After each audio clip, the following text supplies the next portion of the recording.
Bismillahirrahmanirrahim. Assalamualaikum warahmatullahi wabarakatuh. Innal hamdalillah nahmaduhu wa nasta'inuhu wa nastaghfiruhu wa nastahdihi wa na'udzu bihi min syururi anfusina wa min sayyiati a'malina. May yahdihillahu fala mudhillalah wa may yudlil fala hadiyalah. Asyhadu an la ilaha illallah wahdahu la syarikalah wa asyhadu anna sayyidana Muhammadan abduhu wa rasuluh wa safiyuhu min khalilih alladzi la nabiyya ba'dah. Amma ba'd. Shaimin, shaimat, pemirsa Kompas TV yang dirahmati Allah. Puasa adalah salah satu rukun Islam yang setiap muslim wajib melaksanakannya. Setiap muslim yang berakal dan baligh serta dalam keadaan mukim wajib melaksanakan ibadah puasa tersebut. Apa itu baligh? Baligh itu adalah orang yang sudah cukup syarat untuk mendapatkan taklif atau pembebanan hukum dari Allah Subhanahu wa taala. Biasa baligh itu ditandai dengan, kalau perempuan ditandai dengan haid atau menstruasi. Kalau laki-laki ditandai dengan mimpi basah atau tumbuhnya bulu-bulu halus di sekitar kemaluan, ketiak, kemudian kumis, jambang, dan lain sebagainya. Jadi hadirin yang dirahmati Allah, kalau seseorang di antara kita atau anak kita atau ponakan kita atau orang yang hidup di sekitar kita sudah merasakan hal ini, maka dia sudah dianggap baligh. Berakal, syarat yang kedua. Apa itu berakal? Berakal adalah orang yang bisa mencerna apa isi taklif tersebut, pembebanan yang diberikan Allah Subhanahu wa taala. Oleh sebab itu, anak kecil dianggap tidak berakal. Orang gila dianggap tidak berakal. Orang pingsan juga dianggap tidak berakal. Maka mereka, orang-orang seperti itu tidak diwajibkan untuk berpuasa. Kemudian mukim. Apa arti mukim? Dia menetap, tinggal. Tapi kalau dia dalam perjalanan, maka di sini dalam hal ini dia tidak wajib untuk berpuasa. Sebagaimana ayat terkait dengan puasa di bulan Ramadan. Hadirin yang dirahmati Allah, puasa ini wajib berdasarkan firman Allah Ta'ala. A'udzubillahi minasyaitonirrajim. Bismillahirrahmanirrahim.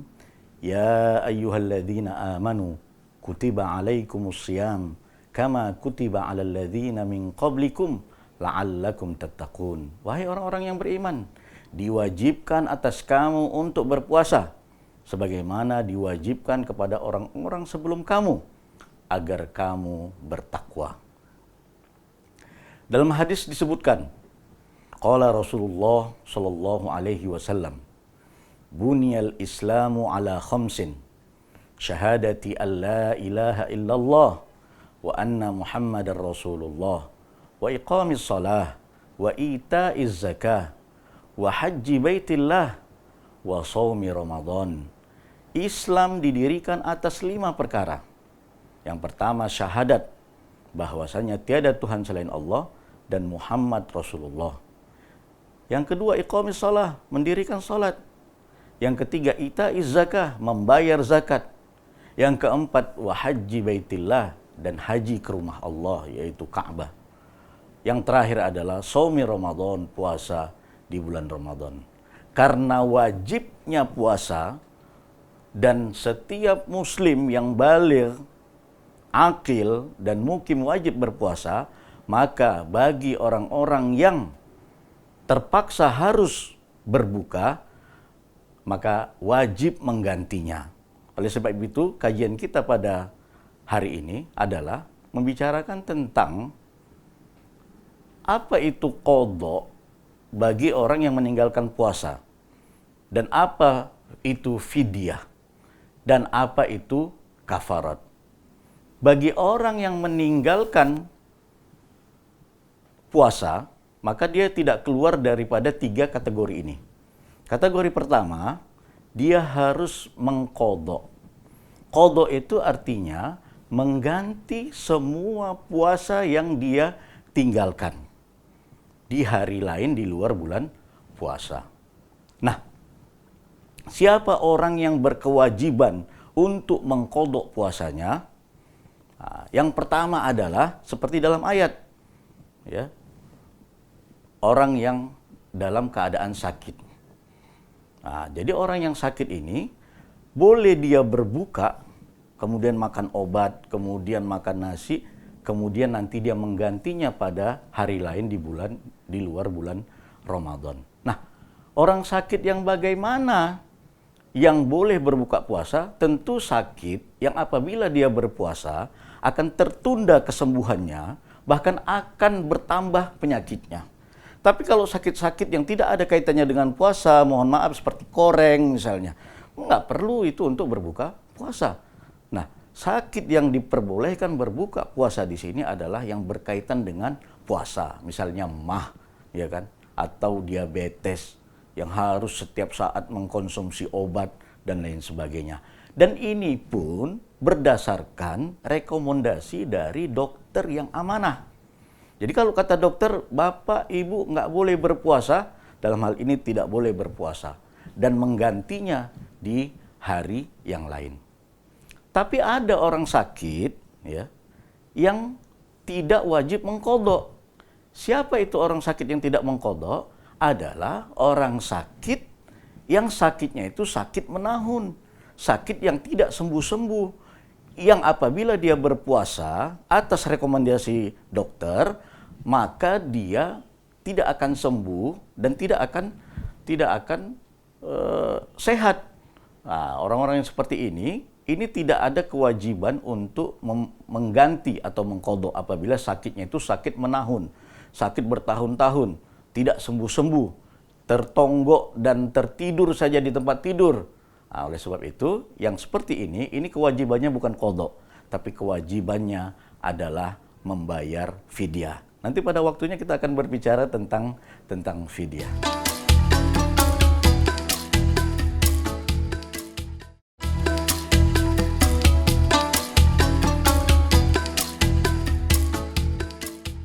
Yang kedua, orang yang boleh mengqadha adalah musafir. Ya, musafir ini boleh mengqadha. Nah, jadi apabila kita melakukan perjalanan, ya, dengan syarat perjalanan ini adalah perjalanan yang bukan perjalanan maksiat. Kemudian yang kedua adalah jaraknya menghendaki untuk berbuka puasa, yaitu dalam mazhab Syafi'i itu 80 km. Jadi kalau perjalanan kurang dari 80 km, misalnya dari sini ke Sergi misalnya, atau ke Brastagi, ya, yang tidak mencukupi 80 km, maka dalam hal ini tidak boleh mengqadha atau tidak boleh berbuka, kemudian mengqadha puasanya. Nah, terkait dengan perjalanan maksiat, misalnya mau berjudi atau melakukan hal-hal yang dilarang oleh agama, maka dalam hal ini, ya, perjalanannya dia tidak boleh berbuka puasa di perjalanan. Tidak ada rukhsah dari Allah Subhanahu wa taala bagi orang yang melakukan perjalanan untuk maksiat, ya, untuk berbuka puasa kemudian menggantinya pada hari yang lain. Nah, ini untuk musafir. Siapa lagi, ya, orang yang wajib mengqadha? Yang ketiga adalah wanita-wanita yang haid. Jadi wanita-wanita haid apabila datang tamu bulanannya, maka dia bukan hanya boleh tapi wajib berbuka. Tidak boleh, haram hukumnya dia berpuasa. Jadi jangan ada di antara kita muslimat-muslimat ini yang mengatakan, aku mau puasa aja. Oh, nggak bisa. Dilarang dalam hal ini orang haid untuk berpuasa.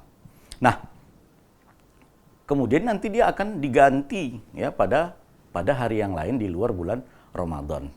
Nah, muslimat ini harus jeli dalam melihat kapan dia mulai haid dan kapan berakhir haid. Supaya apa? Supaya dia tahu berapa hari yang harus dia ganti. Kalau dia tak ingat, ya tidak memperhatikan, tidak mencermati dengan baik, maka ini dikhawatirkan nanti ada salah puasanya yang tertinggal gitu, tidak di kodoknya. Yang aku ingat 7 hari, padahal mungkin kalau dia lebih cermat lagi, mungkin 8 hari atau 9 hari begitu. Oleh sebab itu ini harus cermat, ya. Yang kedua, ya, wanita-wanita muslimat ini dia harus tahu bahwa 1 menit pun sebelum azan maghrib, kemudian datang tamu bulanannya, maka pada hari itu dia harus membatalkan puasa walaupun 1 menit lagi azan. Ketika tanpa sengaja terasa ada darah yang keluar, maka dalam hal ini dia wajib berbuka puasa, tidak boleh puasa, dan dihitung hari itu adalah sebagai hari yang dia tidak berpuasa. Dia harus ganti. Misalnya hari Rabu, jam 6.30 menit datang bulanannya, maka hari itu dia hitung hari pertama dia harus mengganti puasanya. Sebaliknya, yang apabila muslimat mendapatkan dirinya bersih 1 menit sebelum azan subuh atau fajar, maka dia wajib berpuasa. Bagaimana Ustaz? Nggak usah mandi? Enggak. Mandinya nanti ketika akan melaksanakan sholat. Tapi dia, ya, ketika sudah berhenti haidnya 1 menit sebelum azan subuh, maka dalam hal ini dia wajib berpuasa. Enggak apa-apa Ustaz, dalam kondisi masih kotor. Enggak, dia sudah bersih. Cuman hanya saja belum mandi. Oleh sebab itu nanti dia mandinya setelah azan subuh, ketika akan melaksanakan sholat subuh, dia mandi wajib. Tapi pada hari itu dia sudah wajib berpuasa. Nah itu dia. Jadi harus diperhatikan ya untuk muslimat-muslimat ini. Kemudian jika wanita haid ini ya haid di pertengahan ya atau dia tidak tahu apakah haid atau tidak, atau sudah kelebihan misalnya sudah lebih 15 hari, maka dalam hal ini ulama mengatakan ini adalah dam istihadah, darah istihadah, bukan darah haid lagi. Kalau sudah lebih dari 15 hari, maka dia divonis bukan haid lagi. Dia wajib berpuasa walaupun dalam keadaan keluar darah. Tapi itu bukan darah haid, itu namanya darah istihadah. Nah, dia diwajibkan untuk berpuasa ya dan wajib sholat ya. Tentu sebelum sholat dia harus bersihkan dulu gitu. Sebelum sholat dia harus bersihkan ya. Tapi dia tidak perlu mandi wajib ya. Karena apa? Karena itu adalah darah istihadah ya. Yang keempat ya adalah wanita-wanita nifas, ibu-ibu yang baru melahirkan. Ya, jadi nifas itu adalah darah yang keluar setelah melahirkan. Jadi, ya, kalau misalnya sama seperti haid tadi, 1 menit sebelum melahirkan, ya, 1 menit dia melahirkan sebelum azan, maka dia dianggap tidak berpuasa pada hari itu. Dan 1 menit sebelum dia ketika dia sudah bersih dari nifas, maka dia wajib berpuasa. Keterangannya sama seperti haid. Nah, inilah untuk wanita-wanita yang nifas, ya, maka dia boleh berbuka, bukan boleh, wajib bahkan berbuka puasa, kemudian menggantinya di hari yang lain. Pemirsa Kompas TV yang dirahmati Allah, ya. Yang kedua, ya, adalah fidyah. Tadi kita bicara tentang qodho, siapa saja yang wajib mengqodho. Nah, yang kedua ini siapa yang wajib fidyah saja tanpa harus qodho, atau dia fidyah plus qodho. Nah, jadi ada orang-orang tertentu ya. Apa itu fidyah? Fidyah adalah memberi makan 1 orang fakir miskin setiap meninggalkan 1 hari puasa. Nah, kadarnya bagaimana? Nah, kadarnya seperti kita makan di rumah. Ya, jadi kalau kita makan di rumah dengan makanan yang lezat, jangan kasih fakir miskin itu dengan makanan yang seadanya. Enggak, seperti kita makan di rumah gitu.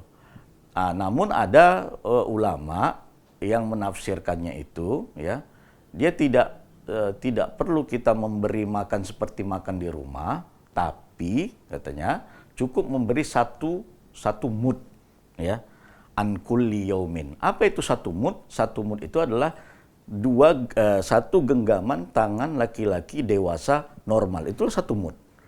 Satu mud beras kita berikan kepada satu orang fakir miskin kalau dalam satu hari kita meninggalkan puasa.